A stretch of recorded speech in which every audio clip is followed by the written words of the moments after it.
সপ্তাহ ধরে ঝগড়া চলছে সূর্য আর রোশনির। কেউ কারোর সাথেই কথা বলছে না, ফোন, চ্যাট তো দূরের কথা। দেখা হলে দুইজন এমনভাবে একে অন্যের দিকে তাকাচ্ছেন যেন কেউ কাউকেই চেনে না। কিন্তু আজ এই বৃষ্টিতে সব কেমন জানি গোলমাল করে দিল। সূর্যের মনে হচ্ছে, ইস, আর যদি একটু কথা বলা যেত রোশনির সাথে। ভাবতে ভাবতেই ফেসবুকে চোখ পড়লো একটা ছবি, একটা পাহাড় আর একটা ছোট্ট ঘর। ব্যাস, সূর্যকে আর পাইকে। সে তো কবে থেকেই স্বপ্ন দেখে আসছে তার রোশনিকে নিয়ে এমন একটা জায়গায় একটা গোটা জীবন কাটাবার।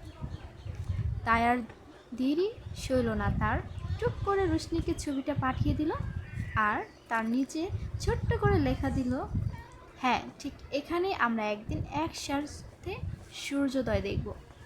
রিপ্লাইটা এলো সাথে সাথে, আর সেদিন সূর্যের থেকে আর রোশনিকে কেউ আলাদা করতে পারবে না।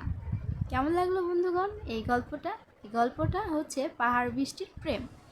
তো আমার কাছে খুবই ভালো লেগেছে এই গল্পটা পড়ে, তার জন্য আপনাদের সাথে শেয়ার করলাম এত সুন্দর একটি গল্প। তো আবারও চলে আসবো নতুন কোনো ভিডিও নিয়ে আপনাদের মাঝে।